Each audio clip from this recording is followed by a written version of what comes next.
Chapter 5, Another View. Sheba started to follow her parents into the trees when she suddenly smelled something strong. Her father and mother smelled it too. It was the scent of hunters. Her father's head was swaying back and forth, trying to find out which direction the scent was coming from. He looked back. Run! Without hesitation, Sheba ran as fast as her large, strong legs could go. She knew what to do. Her father had taught her well. He had told her to run as fast as she could, and as far as she could, to circle and backtrack, confuse the hunters, and meet back in a hidden spot further down the river. Suddenly, she heard a sound that sent cold shivers down her spine. She had heard that sound before. It was the sound of an arrow shooting from a bow. She will never forget that vibration. The beasts had shot at her parents.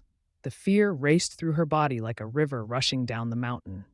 She was running so fast over her heavy breathing, wind, and breaking foliage, she couldn't hear if the arrow had hit anything. A legend of Elkapella, Elkapella 22. She reached out in her thoughts. She called to Elkapella that he would keep her parents safe. She did what she was taught several times before she was too tired to run anymore. She collapsed on the ground next to a large tree, panting heavily. Blinking the tears from her eyes, she caught a whiff of its scent again. But this time it was different. It wasn't as strong, yet she could hear the hunter was closer. She looked up just in time to see a hunter step out of the trees and freeze in front of her. This beast was different from the ones she had only caught glances of before. This one was smaller, a lot smaller. It had the look of fear in his eyes. He was looking right at Sheba, as if it feared her. The beast was scared of her. Memories of lessons ignored came flooding back to her. Elkapella's teachings of man. She sensed a change in the air, and she seen the look in his eyes had also changed. Neither of them was scared. Neither wanted to run. She could see part of maybe he remembered teachings as well. Sheba couldn't quite tell what, but something of the man resembled Elkapella's form.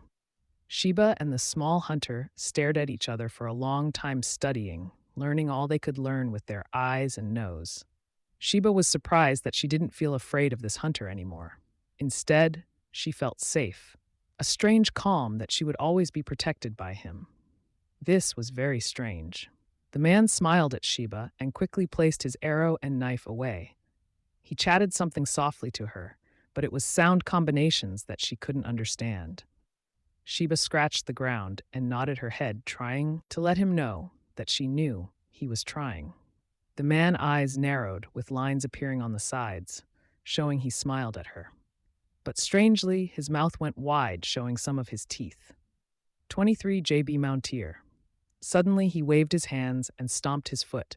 He chattered more strange sound at her and slapped the side of his head and laughed. She knew that he had just thought of something, and by the way he was acting, it was something he should have thought of right away. She laughed a little in her head. He pulled out a colorful, carved dead tree branch. It looked like it had been hollowed out and holes carefully bored along the sides and top. It's something beautiful, like Sheba had never seen before. She had never seen anything that was made by the beasts, by man. But it stunk. The branch itself did not smell too bad. It smelled mostly of wood, bone, and even shiny metals of the earth. The strap smelled much like the rest of his distasteful dead skin covers. They wear over their own skin. Beasts, indeed. The young man raised the dead branch to his mouth and started to exhale into it. The sound that came out surprised Sheba. Some of the sounds matched a mother crying her lost child. Another sounded like a child searching for their parents. Sheba raised and shook her head and stared harder into the hunter's trying eyes. She wanted to know more of this different man's spirit. She wondered why he would tell her of a mother and child in pain. The small hunter smiled, then made the sound of the sad child again and pointed to her. Sheba knew that the hunter was trying to communicate with her. Sheba smiled at the hunter. She tried to say hello to him. She probably sounded like snorting. With her luck, she smiled her elk smile. The hunter laughed as if he was proud of himself for making a baby noise. He stepped slowly closer to Sheba and held out his hand. Sheba knew that he was trying not to frighten her, so she slowly stepped closer to him. The man smiled at her again and blew on his stick. Again, it sounded like a mother calling to her child. Sheba didn't know that the hunters could make such sounds, especially sounds of children playing as well. "Hello, friend," he said, stepping closer. He looked like a legend of Elkapella 24. He wanted to jump up and down with delight. She recognized the clues because she was showing them herself. He slowly reached up and placed his small hand on Sheba's neck and rubbed her softly. Sheba smiled at the small hunter and nudged him with her nose. The hunter laughed and patted her neck. "Friend," he said softly. Sheba didn't understand what he was saying, but it sounded friendly to her. The different man slowly caressed Sheba's warm cheek and smiled. He once more played the child sound and pointed to Sheba. But this time when he played the mother song of sadness, he pointed in the direction that Sheba thought her family went and where they were to meet. "Does he want to help?" she thought.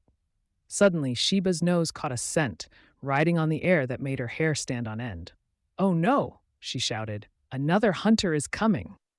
She quickly jumped to her shaking feet, looked at the small hunter, and ran. He watched her run, looking confused on what had just happened. Sheba had never been so frightened in her life. Her father or mother had always been around in times of danger. She could always see, smell, or hear someone she knew nearby. Now she didn't know if they were even alive. She continued to run through the trees as fast as she could, backtracking and circling again like her father had taught her. She ran until she could no longer stand. When her legs would not listen, she had stopped in a place with thick grass to lay on. She could hardly catch her breath. She had run so far, so fast. She looked around nervously. She didn't recognize this part of the forest. She had never been here before. Her fear and heart jumped. Her skin swept with cold chills from her nose to her tail. It was darker here and she was lost. Suddenly she caught a shadow out of the corner of her eye. Now she was really scared. She slowly turned her head in case the shadow hadn't seen her yet. Sheba's big brown eyes got even bigger. She could not believe what she was seeing. She didn't know if it was real. Standing in front of Sheba was the dark figure of Elkapella. When he moved, his form seemed to shimmer with Furian smoke, with no smell. 25 JB Mountier, Elkapella, lifted his arm and extended it towards Sheba. "Don't be frightened, Sheba," his voice like the breeze blowing through a tunnel of trees. "I am here to help you." Sheba was astonished that Elkapella knew her name, that he was really there, and he knew her name. She knew she looked nervous. She slowly stood on her shaking legs. She had dreamed of this moment all her life. Hi," she stammered. Elkapella moved closer until he was face to face with Sheba. He moved like a leaf drifting in a slow breeze. "What is it you wish, Sheba?" he said quietly. Sheba felt the fear and rage grow deep inside her. As she thought back to what happened to her family in the meadow, she thought of the hunters running after them, and she thought of the different man. "I don't know what to do, great Elkapella," she pleaded. "I don't even know where my parents are," she cried. She could feel her rage growing. "Hunters came into the forest, and for no reason, shot at my father." Elkapella could not give her the counsel she needed. But he had other ways. First, he gifted her to ease her heart, a calmness she desperately needed for his next gift. Elkapella, knowing she would not hear most, he explained to her that the hunters needed the animals for food, just like the elk needed the grass. He also told her that if the hunters didn't take some of the animals, the herds would grow too large, and that some would eat it all, and in the long winter, everything will be eaten too quickly. Many more of her friends would die, many more than the hunters now take. He reminded her of the stories she had been taught of how the man and the other creatures had changed when given knowledge. Sheba looked confused and angry. "If only I could hunt the hunter," she said angrily. "Oh, you'll do better than that," Elkapella whispered, placing a ghostly hand on Sheba's shaking shoulder. She felt heat from his hand. A legend of Elkapella, Elkapella 26 hoof, and it immediately rushed through her body. Her hair stood up all over her long, tall body. She was swiftly emerged in a brilliant white light. Sheba held her eyes tightly closed as the heat and light grew. Her body grew hot and she tingled all over, like she was being stabbed by thousands of tiny thorns. 27 JB Mountier Chapter 6, A New Arrival. When the hunting party returned to the village, Eagle Heart talked to his grandfather about his experience with the elk. He went to help and watch as his father and the other hunters worked on the animals they had brought back, while his grandfather played his flute by the crops to help them grow. Elk grandson has taught his son how to harvest and skin all the animals. He was learning which parts to use now, what to dry for later, and how to use the smallest part. Nothing is wasted. His father taught him how to work the stomach from the animals to make bags to hold water. Eagle Heart worked by his father nervously, his mind racing, running over and over his unique run-in with the elk. His father was grunting with more frustration than usual. Eagle Heart knew his father was angry that he was one of the hunters that did not harvest a large animal. He felt like less of a man. He had not done his part for his people nor his son. He felt less of a father. A legend of Elka 28. Father, Eagle Heart asked quietly, not wanting to upset him more. I am happy that we use all the parts. Elk grandson stopped scraping the fat from the hide and looked up to his son. Yes, my son, he said, patting Eagle Heart's head. We do not want to waste anything. We use all that we can. He held up a stringy piece. Even the sinew to make tough string and more. He smiled. What do you think your bow string is made of? Eagle Heart looked up when he saw his grandfather walk quickly by. He was staring towards the tree line at the edge of the village. Eagle Heart stood up to see where he was looking. Excuse me, father, he said, standing up. Can I go and talk to grandfather? Elk grandson, his head filled with his own thoughts and busy working. He was not paying attention. Yes, whatever you need to do. He waved him off. The Coca and Eagle Heart walked through the village. The Coca pointing out little things, differences, and people. No one sees the same things in the same ways, the Coca explained. The fish does not see the same world as the groundhog, and he does not see the same world as the eagle. You need to try your best to always think from the other's perceptions and memories. Eagle Heart shook his head. I wish my father could forget this year's hunt. Your father will remember not getting an elk this year for a long time. Your memories are what shape your life. They shape you into who you are. He will be a better man for it. The Coca put his hand on his young pupil's shoulder. See that big man sitting over there? He gestured. One with lighter skin and thick face hair. Eagle Heart looked over to see the hairy man sitting quietly under a willow tree. He was staring into the river, but his look was miles away. Yes, Coca, I know of him, he smiled. That's the storyteller, Bear Claw. Everyone knows him. He snorted. It's great to sit at his night fire. He looked up towards the stars. He tells amazing stories. He looked back at the man. 29, J.B. Mountier. What was his name when he first came here, Coca? He couldn't remember, he said sadly. We called him Bear Claw because of his large hands and a scar across his neck that looks like that of a bear claw. He looked sadly at the large man. Something happened to him that took everything from him, including his memories. His thick eyebrows furrowed. And in return for those stolen memories, it gave him a gift of stories to share with us. Eagle Heart's smile dimmed. Does he know where he came from? No, my boy. He paused, taking in a deep breath. Sometimes his nightmares remember. They remember things that make him cry it out, pleading to someone to not give up. He turned to face his young pupil. Sometimes we should be thankful for things we cannot remember. The Coca took in a slow, deep breath. Sometimes life gives us something that we do not expect. He stopped. Like this. He pointed to the forest tree line where there stood a frightened-looking young lady. Who is she? Eagle Heart asked. She looks scared, Grandpa. The Coca nodded and took a puff of his pipe and blew out a skiff of smoke.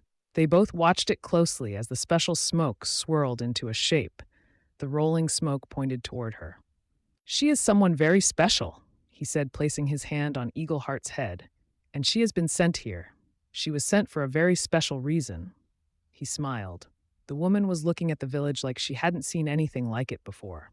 She just stood there, frozen like a frightened deer. Wait her, the Coca said softly. I must help her. She had long, straight hair that waved slightly in the breeze. Eagle Heart noticed it was lighter in color than the hair of his people. He had only seen that a few times. She was wearing strange clothes, a legend of Elkapella 30, that looked like they were made completely of elk hide. He watched his grandfather as he carefully approached the woman.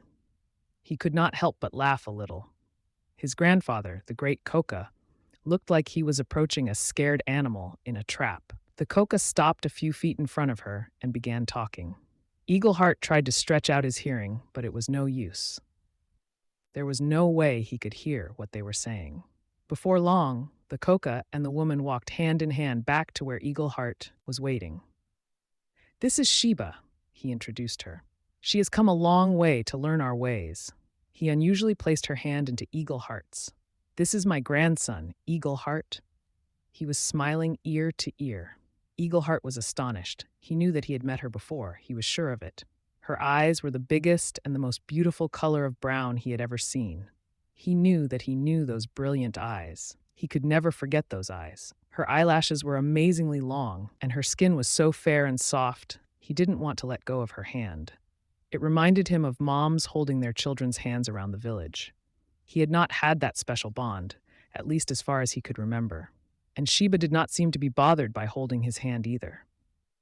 "Hello, Eagleheart," she smiled in a soft, soothing voice. "That is a beautiful name." She knelt to look him straight in the eyes. "It is a name that fits you well," she smiled warmly. "I can see that your heart can love as far as the eagle can see."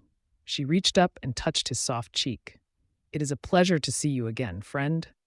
Eagleheart's legs started to shake. He knew who she was and where he had met her before. Before he had a chance to say anything, his grandfather seen the look in his eyes. "Eagleheart," he said quietly, "we have a secret to keep, don't we?"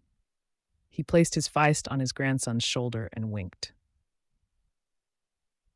J.B. Mountier. Eagleheart's mind was racing. He not only could not believe what he was seeing, he wasn't sure it was really happening. He was scared, baffled, and excited all at once. "Yes, grandfather," he gulped. Yes, I guess we do." The Coca turned to see many of his people that had seen the new arrival and were walking over. The Coca went to them, leaving Eagleheart alone with Sheba. "So how, why, what is going on?" He stammered, trying to ask her all his questions at once. Sheba placed her new hand on Eagleheart's shoulder. "I'm not sure, my young friend," she said quietly, "but Elkapella must have a reason." She hesitated for a moment, not wanting to sound threatening. "Where is the big hunter you were with today?" she asked. "Who is he?" "Elkapella." His excitement grew. Eagleheart looked towards the men who were attending to the harvested animals. "He is over there." He pointed his dirty little finger at the group of men. "He is helping the other hunters cut meat." Sheba quickly turned away from it with horror. Desperately trying not to throw up, she needed to find the hunter to know what happened to her father. She took in several deep breaths, concentrating, trying to calm her anger. She was sure Elkapella had more of a reason to send her here. She had to endure it. The people were gathering around them. "My friends," the Coca raised his voice to be heard. "This is Sheba, and she traveled far to see us." He placed his hand on her shoulder. "She doesn't know how she got here. We must care for her until she can find her way." He looked at her knowingly. "Maybe it will help her remember if we teach her our ways, teach and care for her as one of our own." Sheba looked at every man's face that she could see, but the curious women gathered quickly around her. A legend of Elkapella. Elkapella 32. Elk grandson kept back, watching from afar. Although, like the other men, he was very interested in her.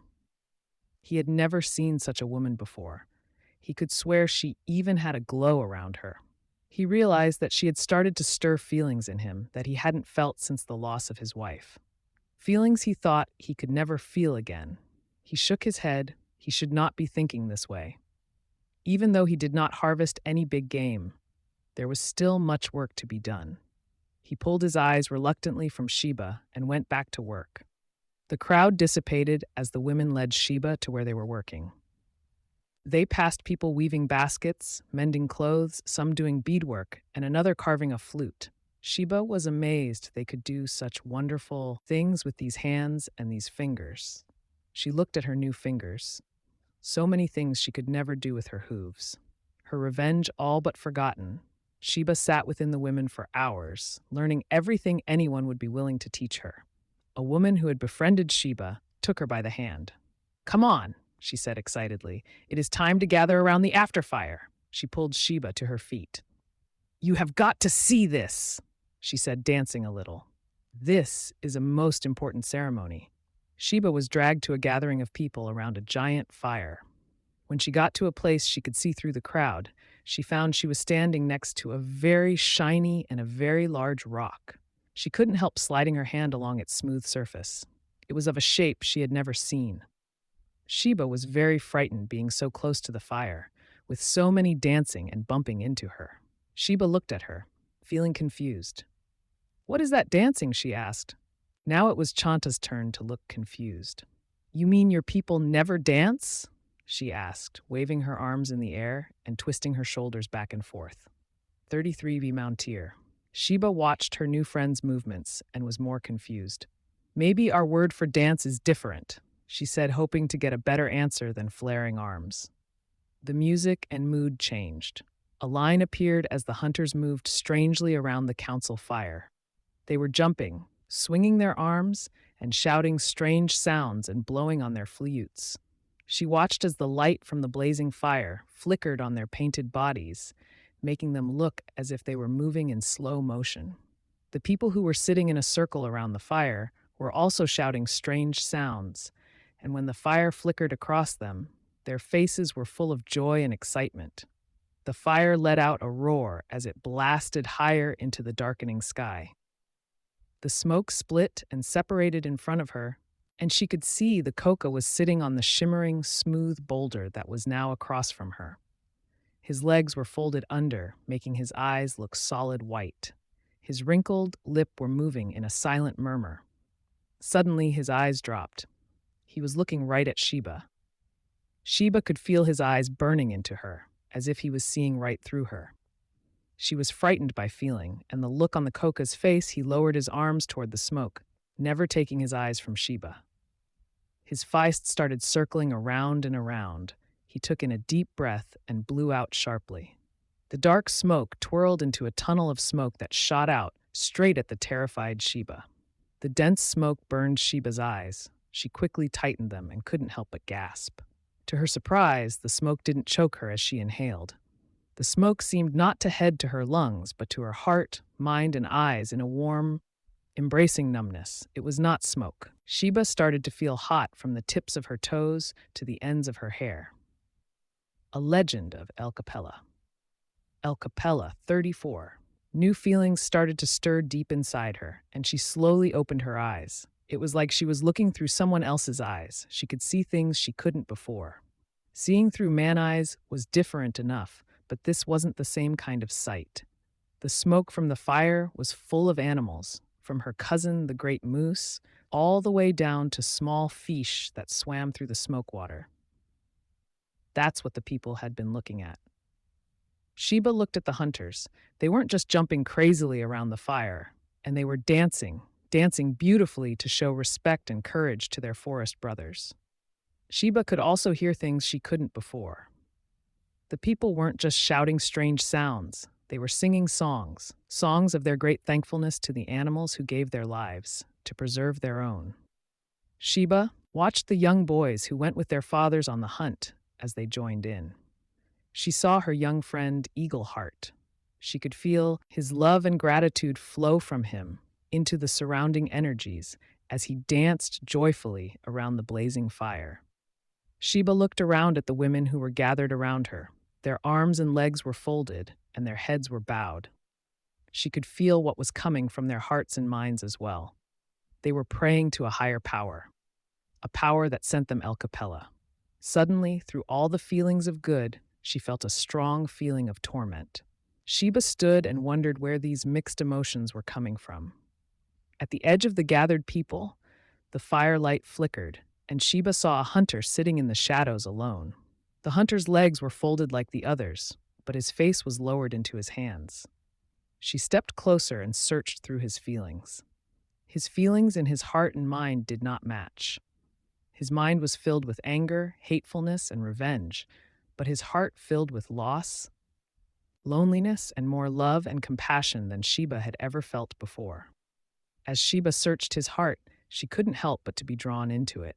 Suddenly the hunter looked up, and when their eyes meet, Sheba felt their hearts intertwine as one. 35. Jay Mountier. His eyes went wide with surprise. He quickly jumped to his feet. Sheba, he mumbled shyly. I didn't see you there. You know my name? She blushed. Yes, replied the hunter nervously. You are different from the women in our village. Sheba smiled warmly. More than you know, she giggled. He looked down at his feet and shuffled like a nervous boy, then quickly lifted his head and tried to look strong and brave. I would like to know you, he stuttered and had a look of longing in his eyes. Sheba felt her cheeks get hot as they blushed for the first time. I am honored to finally meet you, Sheba. I'm Elk Grandson. Sheba's big brown eyes grew even bigger. That is the best name I have heard here. She almost shouted. How did you get such a great name? Elk Grandson looked at the people that surrounded the fire. I don't know, he said with a hint of anger in his voice. My father has told me many times why, but he leaves something out. He was frustrated. The important part to my name song is missing. He looked down at his feet again. When I was young, I liked my name, he said bitterly. But now it's different. Sheba felt his heart and mind start to struggle again. She reached out and lifted his strong chin and looked into the depths of his eyes. Elk Grandson is the most honorable name anyone could have, she said softly. Trust me, her smile melting his iced-up feelings. He smiled, and she could feel the love and compassion start to grow, starting to refile his heart again. She saw it in his eyes, and when he blushed, she knew that he saw it reflected in her own big eyes. Sheba and Elk Grandson spent the next few days hardly ever apart. The smiling Coca hidden from sight, but never too far away. His a legend of Elkapella. 36 lessons with Eagle Heart kept most his time, and Elk Grandson took most of hers. Elk Grandson missed much time with his son. When he had time to see his son, she was learning a new craft or some other woman thing. Strangely, in those short days, he never had the chance to introduce Sheba to his son. It seemed like whenever Eagle Heart was around, Sheba was off with the women of the village, and when Sheba was by him, Eagle Heart was always in Coca lessons, and when he wasn't, he was spending time with a new friend. Every day, their hearts grew closer as they talked and shared time together. In those joyful days, Sheba still couldn't figure out why Elk Grandson struggled so much between his heart and mind. His mind was angry with something that his heart couldn't truly believe. While walking by the strange great rock, Sheba took Elk Grandson's hand in her own and looked him straight in the eyes. What is this anger you hold locked in your thoughts? She asked softly, not wanting to say the rest. Does it have something to do with the loss of your wife? Sheba cringed inside at her own words. She cringed as she waited for an answer. Elk Grandson looked over at the engraving of Elkapella. Sheba could feel his anger rise. She expected him to drop her hand, but instead he squeezed it tighter. Sheba looked over at the carving he was staring at. Does it have something to do with Elkapella? She asked. He took hold of her hand. Do your people believe in Elkapella? He asked. Sheba wanted to wipe away the tear that fell from his eye, but she knew how proud he was. Sheba knew it would make him feel less of a man. Yes, we believe in him very much, she said. He is the one who led me here. Elk Grandson sat down and gently pulled Sheba down next to him. He tried to speak several times, but couldn't seem to get it out. She could feel that he was fighting the turmoil inside himself. What is it? She asked, placing her hand on his cheek. You can tell me anything. He tried to smile, stood up, and paced in front of her. When I was young, my father taught me the ways of Elkapella, he said bitterly. And I believe him. I swear I thought I could even see him sometimes. He kicked a rock on the ground and shook his head. He taught me that the animals of the forest were our brothers, he continued. I even taught his ways to my own son. He slammed his fist against his chest. I was to become a Coca, he cried. But I was wrong. But it's not wrong, Sheba said, standing up desperately, wanting him to believe her words. The animals live in circle and balance with your people. She wanted to say more, but didn't want to anger him further. He felt on the verge of something. He stopped pacing and looked at her. I was wrong, he said angrily, and I'll tell you why. He folded his arms and lowered his head. I'm sorry for shouting, he said calmly. A few years ago, when I was hunting with the others, the women were out gathering, including my wife. He shook his head and wiped a tear from his eye. My wife and son were gathering berries by the river. Eagleheart was very small back then. He was playing while my wife gathered deeper into the thick brush. Elk Grandson paused and took in a slow, deep breath. When we came back, the women were frantic and one was holding my son. They quickly led us to where I learned how wrong I was. He looked up at Sheba and took in another deep breath. My wife was lying on the ground. She had been mauled by a bear, over berries. A Legend of Elkapella. Elkapella 38, Chapter 7. Final Understanding. Sheba's heart sank. She knew how much Elk Grandson loved his wife, and now Sheba loved him too. She couldn't stand to see him this way, but at least now she finally understood. She threw her arms around him and started to cry with him. "I'm sorry," she whispered. "I wish that I could fix the hole in your heart." Elk Grandson hugged her back and stroked her long, soft hair. "You have already started too," he whispered. Suddenly, something that Sheba's mom had told her leaped into her memory. She quickly pulled back but kept her arms around him. "I remember," she said. He looked very confused. "What do you mean?" he asked, wiping a tear from his cheek. 39 JB Mountier. "I remember the bear attack," she said. Some memories came fluting in, things that her mom had told her. Elk Grandson looked at her more confused. Sheba pulled herself out of his arms and started to pace. "I remember my mother telling me about her friend," she said, pausing as she tried to think of a way to tell him what she knew and not who she was. "My mother told me of a bear and her small cub that once lived not far from here." She looked sad as she continued. "My mother said they were eating berries, and the mother went to see if the river was low enough to catch fish. When the mother returned, she could not find her cub, but she could smell the scent of a hunter. She was very frightened. I can only imagine how frightened she was. Frightening to a bear?" He shook his head, looking as if she'd gone crazy. "How could they know what the bear smelled or how she felt?" he asked bitterly. "They are uncaring beasts."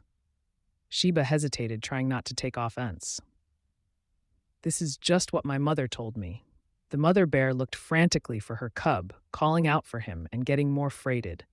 With every frantic pounce, the hunter's scent grew stronger. The brushes next to her opened, and with her mother's instincts kicked in before she could think, she attacked. When she looked down, and what she saw filled her heart with sorrow. It wasn't a hunter she smelled. It was a female with a basket of food. Her cub had been safe. She didn't know.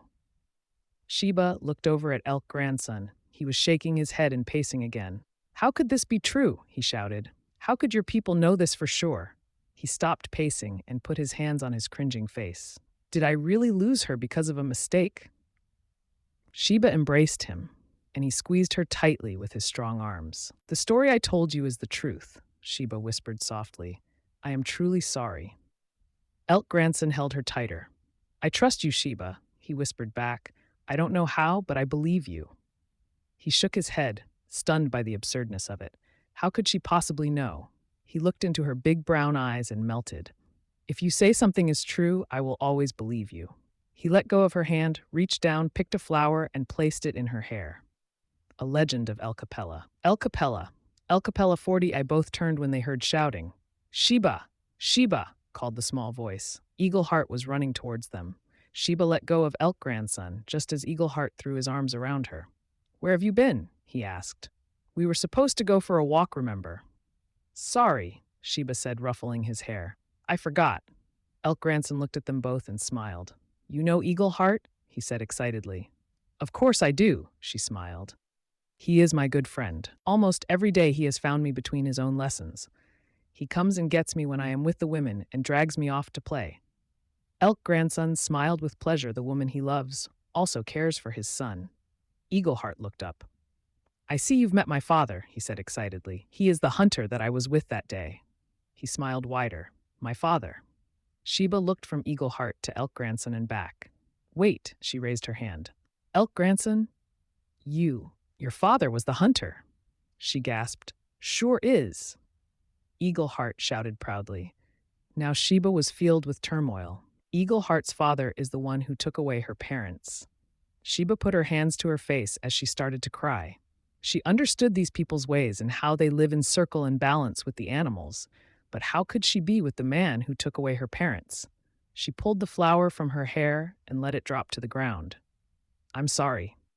She cried and ran into the forest. Elk grandson watched in disbelief as Sheba disappeared into the trees. He quickly turned to his boy. Tell me, son, he said as calmly as he could, but could not hide his eagerness. What did you tell her? His grip tightened. Why, when she found out I was your father, did she get so upset? Eagle Heart searched his mind. He knew he couldn't tell his father who or what Sheba truly was. He had promised his grandfather. He was taught to never break a promise and to never lie. When she first came 41 JB Mountier to our village, he said, trying to remember everything he could and not lie to his father. She knew I had been out hunting that day, and she asked me who I was with. He looked up. I just told her I was with you, my father. Elk grandson thought for a moment and squeezed his son's shoulders. Is that why she left? He asked desperately. Did you tell her that I didn't harvest an animal for our people? Does she think me less of a man? He made a point to not talk about that day, that bad hunt with her. He did not want the first hunt day she met him on to be one which he failed. Eagle Heart shook his head. No, father, she doesn't know that, he said. She didn't even ask what my father's name was. He searched his mind for anything that might help. Every time we were together, we would have a good time. I never mentioned the hunt or hunting, and I never thought to tell her your name. He winked. Your father to me. Elk grandson stood up and searched his own memory. He had always talked to Sheba about his son, but he couldn't remember ever saying Eagle Heart's name. Why would she get so upset when he told her that his name was Elk grandson? She said it was the best name she had ever heard, and Sheba seemed to care a great deal for Eagle Heart. He knew that Sheba loved him, so why? Eagle Heart, he said in quiet desperation. I have got to find her, my son. I know, father, I can see the love you have for her in your eyes. He gave his father a hug and squeezed him tightly. It is nice to see it there again. I will bring her back, he said, ruffling his son's hair. As soon as I find her, he winked. Sheba ran deep into the forest, half blinded by the tears in her eyes. She ran until she bumped into someone. Are you okay, my dear? Asked a familiar voice. A legend of Elkapella, Elkapella 42. She looked up to the blurred, ghostly figure. It looked solid but seemed too wavier in the breeze. She wiped the tears from her eyes. It was the man Coca. I'm sorry, she sobbed. I didn't see you there. I was running. I couldn't. It's okay, young one. He comforted her. I know what you are feeling, and I think I can lighten your burden. He looked into her eyes. You just need to trust me.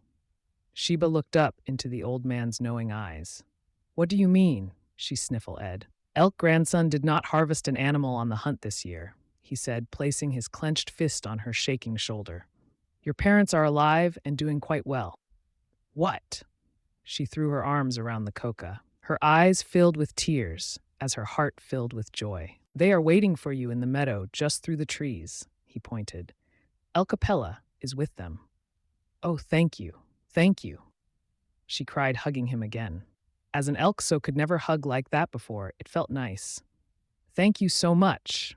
She let go and bolted through the trees. Sheba ran through the thicket, her heart beating so rapidly it felt like it was going to burst out of her. She suddenly erupted out of the trees. She saw her parents standing in the clearing with the dark figure of Elkapella.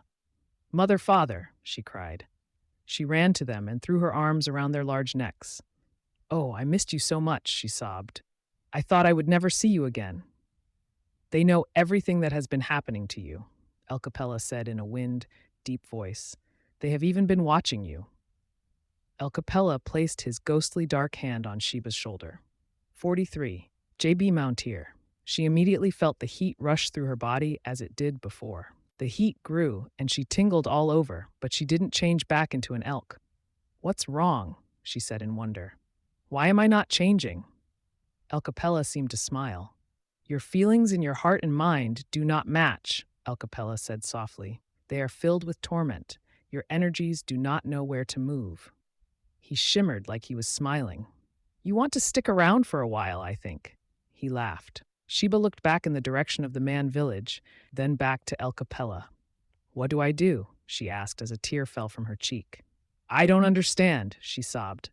Go and talk with your parents, granddaughter, whispered Elkapella. They will help you. Sheba turned and started to walk with her parents when she realized what Elkapella had just said. Granddaughter, she exclaimed quickly, look flashing between the legendary figure and at her father. It was you. You were there? She shouted. You were the young bull elk in the legend? Her father nodded. His large antlers broke a branch off a tree. She looked over at the great Elkapella. And you, she stammered.